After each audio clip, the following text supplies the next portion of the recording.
Y la verdad es que vamos a cerrar con dos pláticas broche de oro y la primera pues es sobre influenza impartida por la doctora María Elena Martínez Bustamante. Ella estudió medicina en la Facultad de Medicina de la Universidad Autónoma del Estado de Morelos, infectología pediátrica en, en el ISSSTE. Actualmente, bueno, principalmente tiene infecciones, o la principal área de interés de la doctora es infecciones inmunocomprometidos. Ella fue médico adscrito del Hospital 20 de Noviembre, una gran colega de nosotros que estuvo siempre como en común, como concordancia y apoyo y demás con nosotros en el instituto y con otras instituciones. Y actualmente ya la doctora se dedica sobre todo al área de la medicina privada en el Hospital Ángeles del Pedregal y en el infantil privado. Entonces, pues adelante, doctora Marilena, muchísimas gracias. Vamos a hablar de influenza, que ahorita creo que es un tema hot, por así decirlo, de trending, que realmente pues es importante tener estos puntos en específico sobre esta infección y enfermedad, sobre todo enfermedad grave. Entonces, doctora Marilena, muchas gracias por estar con nosotros y adelante. Hola, muchas gracias por la invitación. Nada más aclarando, infectología en el Infantil de México, si no mis profesores me van a matar. Y Perdón, dije perdóname, no en pasa nada. el hospital hermano, el hospital hermano. Bueno, yo sé que es un horario ya bastante complejo. Vamos a tratar de hacer esto lo más resumido y práctico para ustedes. Vamos a hablar de influenza. Es muy importante entender la influenza como una de las situaciones históricas en la medicina más importantes. Creo que si nos enseñan algo de historia en la carrera, justamente siempre nos enfocan este tema tan importante que es la influenza.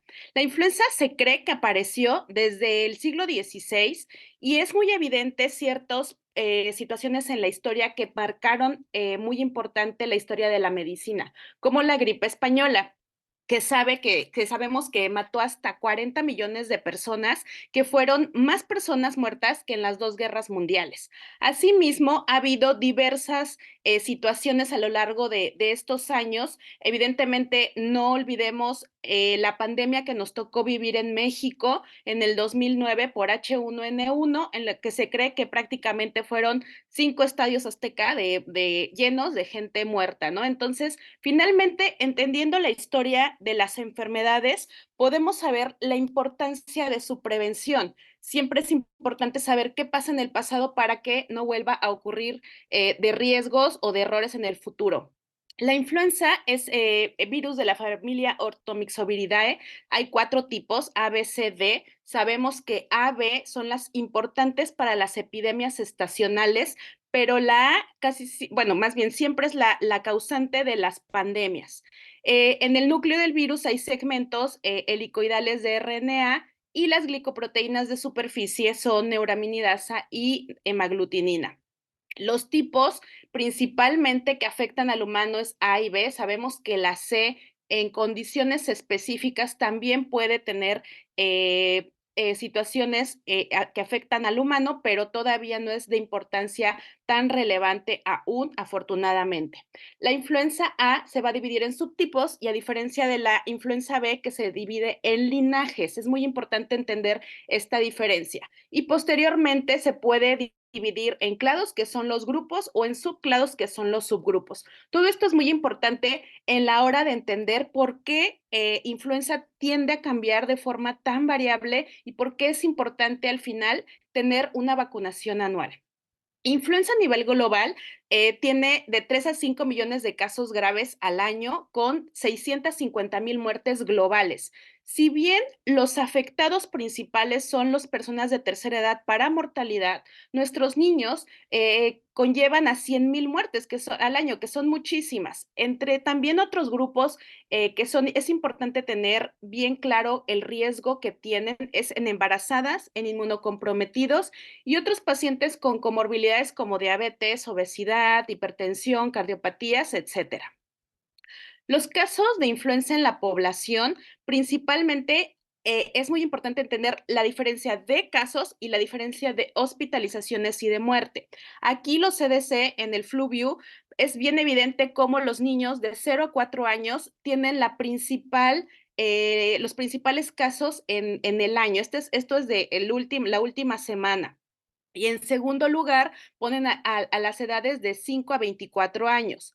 Pero así ha pasado en años previos. Los niños chiquitos, menores de 4 años, son los que principalmente se enferman y conllevan a tener más riesgos dentro del hogar, porque recordemos que son los niños que todo mundo cuida, ¿no?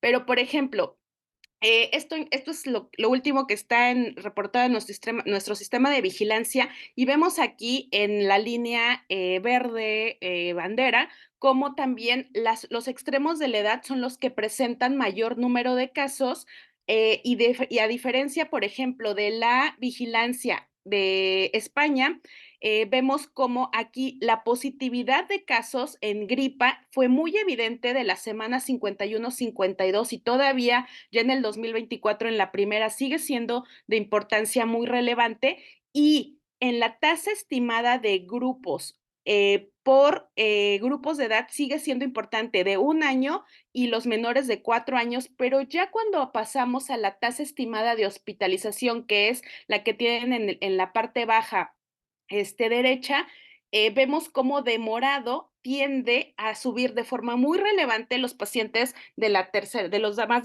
de 80 años, ¿no? Entonces ahí es cuando cambia el riesgo de mortalidad para los grupos poblacionales, pero no se desprecia nada lo que pasa en nuestros pacientes pediátricos, como lo demuestra este artículo. Por ejemplo, este artículo noruego, del 2008 al 2011, lo que hicieron fue ver cuántos pacientes tenían, cuántos nacimientos de pretérmino había y lo siguieron para ver cuántos de todo esto tuvieron influenza hasta los 5 años de edad. Fíjense cómo en la primera gráfica es muy evidente que el pretérmino tiende a presentar mayor frecuencia de hospitalizaciones o de enfermedad y cuando los dividimos en extremadamente pretérmino, moderado o de término, también se ve la importancia de la frecuencia. Mientras más prematuro es el paciente, más posibilidad tiene de tener influenza y tener una hospitalización. En global, lo que se hospitalizó en este tiempo fue 0.3% de los pacientes, con una tasa en prematuros de 13.8 por 10,000 personas año, a diferencia de los niños de término, 5.9 por 10,000 personas año. ¿Y qué pasa con los pacientes con comorbilidades? Que es lo que luego vemos mucho en los hospitales, ¿no? Ese paciente, ya sea con cáncer, ya sea con cardiopatías, ya sea con nefropatías, bueno, estos pacientes tienden a tener mayor estancia intrahospitalaria y también mayor ingreso a terapia intensiva. Esto lo demostró este artículo australiano que lo que hicieron fue un análisis retrospectivo del 2010 al 2019 con una N de 6,057 pacientes, en las cuales encontraron que los pacientes que se ingresaban a los hospitales tenían hasta un 40.8% de comorbilidades. Sabemos que influenza justamente es uno de esos virus que puede afectar de forma muy importante al paciente previamente sano, pero aquí también es importante ver que si bien sí afecta al paciente previamente sano, el tener una comorbilidad va a conllevar a mayor riesgo, por ejemplo, de un ingreso a terapia intensiva. Eh, ¿Por qué influenza cambia tanto? Pues tienen estas dos situaciones que causan alta tasa de mutaciones y reordenamiento genético, que son el shift y el drift.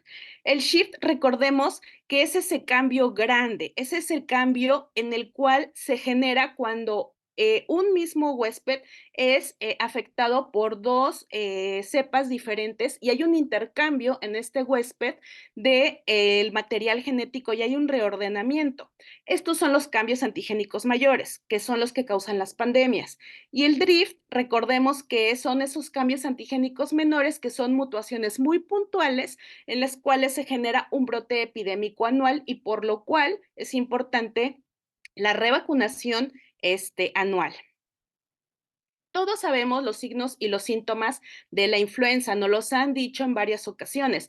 Un resfriado no es igual a una influenza. Una influenza normalmente tiende a ser muy repentino, con más fiebre, tiende a tener más mialgias, artralgias, ¿no? Y más síntomas en general que lo denominan, ¿no? Como te atropelló un tren, ¿no? Te atropelló un camión. Pues no es nada más esto. Si fuera solo esto, creo que todos, diríamos, bueno, pues todos podemos sobrepasar esto.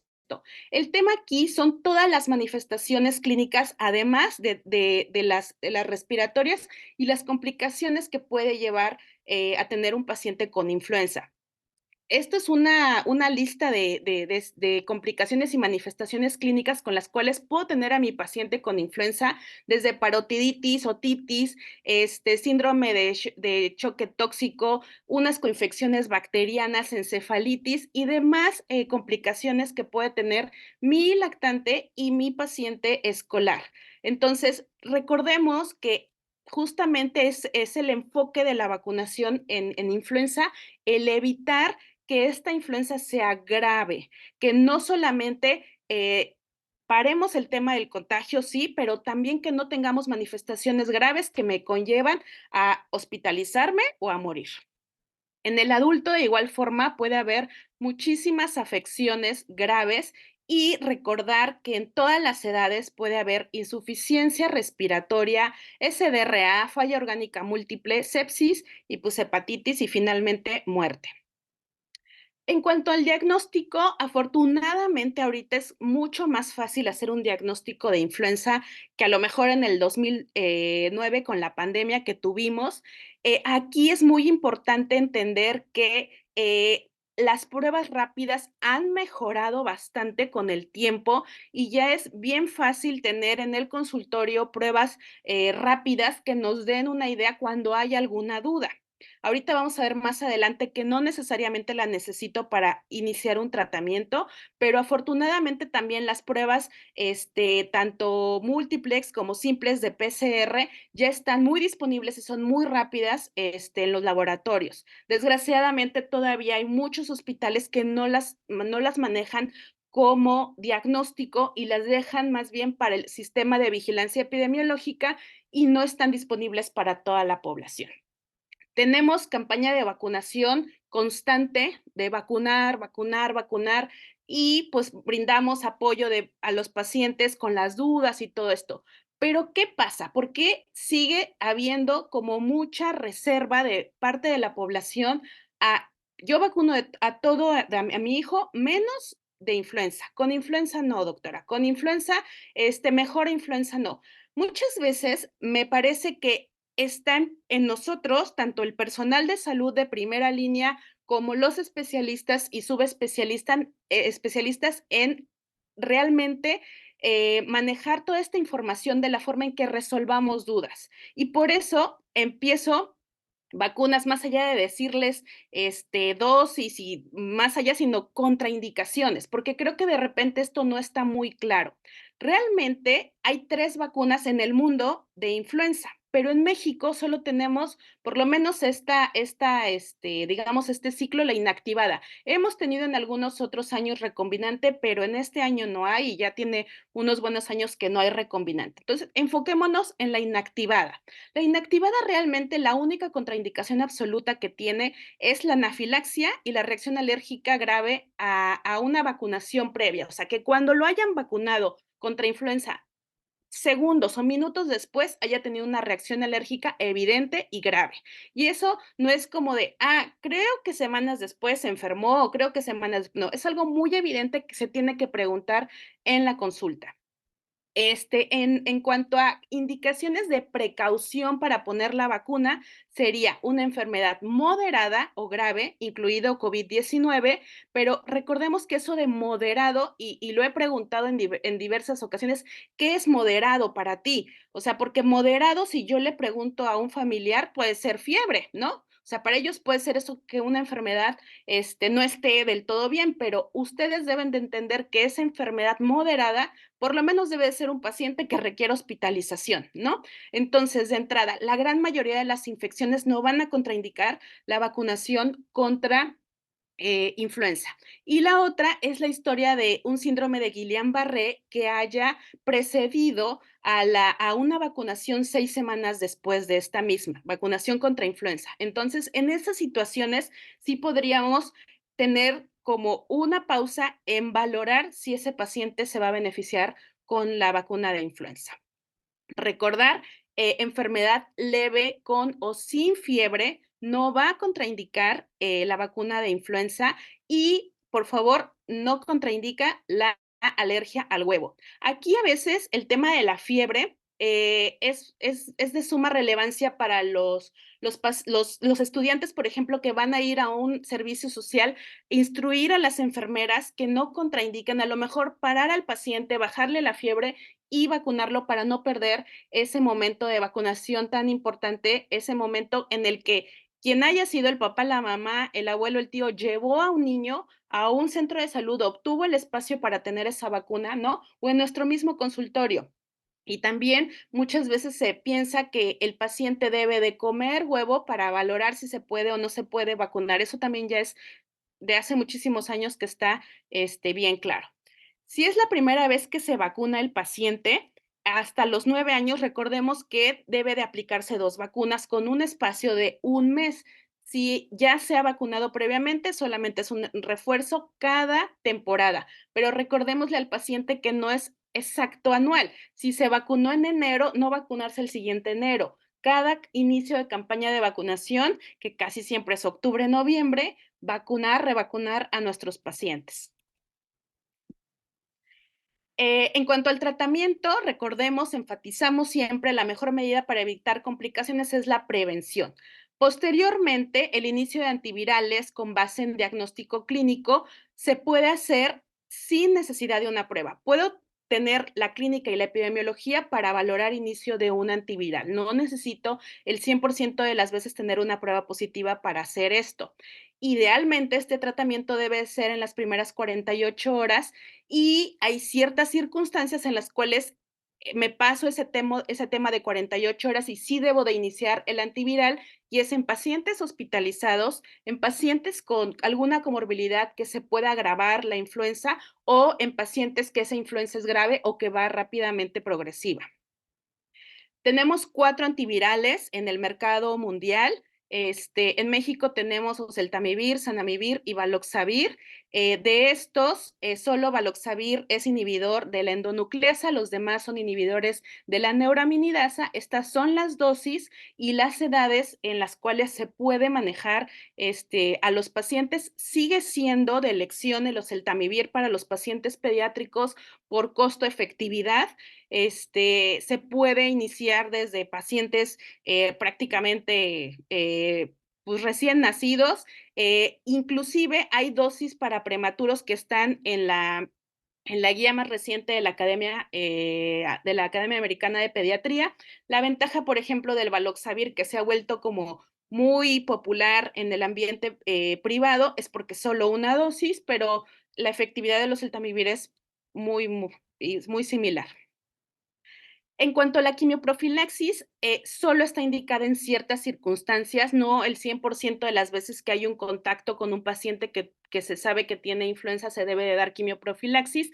El oseltamivir es el antiviral de preferencia para la quimioprofilaxis y se sugiere cuando el paciente está en riesgo de complicación por influenza y que por alguna razón no se vacunó. La otra, cuando está en riesgo de complicación por influenza, es decir, un paciente con alguna comorbilidad y que se haya vacunado en menos de 2 semanas, que sabemos que a lo mejor no tiene los títulos de anticuerpos suficientes para defenderse contra la enfermedad.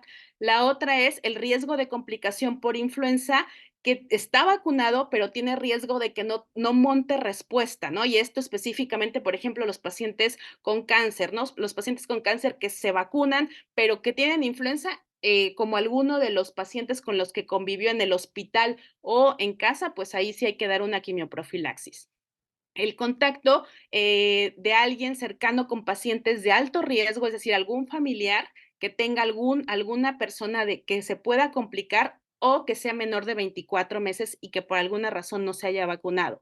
La otra, en personas adultas o niños no vacunados que conviven en instituciones de personas con riesgo de complicación por influenza, es decir, algún orfanato, algún hospital, alguna escuela en las cuales pasan demasiado tiempo, inclusive tienen estos tiempos prolongados, y cuando hay riesgo de complicación por influenza y la vacuna no presentó ese match, que siempre hay que estar al pendiente de coberturas. Recordemos que hay Estas vacunas pasan por un análisis de epidemiológico matemático previo para ver cuál va a ser la cepa circulante y a veces no hay ese match, ¿no? Nos ha pasado que a veces hay una efectividad baja de la vacuna y en esos casos, pues a lo mejor sí valorar una quimioprofilaxis.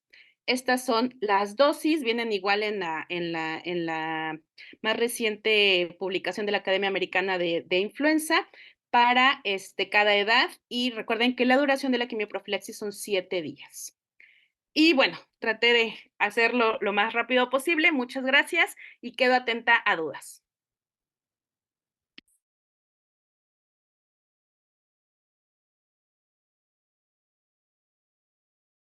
Ay, ya, se había trabado mi micrófono. Marilena, muchísimas gracias. Muy puntual, justamente toda la información de influenza. Creo que es súper, súper importante remarcar lo que tú decías mucho de la vacunación, la prevención, quitarnos el miedo de la vacuna de influenza, nuevamente hacer el énfasis de que la alergia al huevo no es una contraindicación, de que tener moquito y gripita no es una contraindicación, eso es fundamental, ¿no?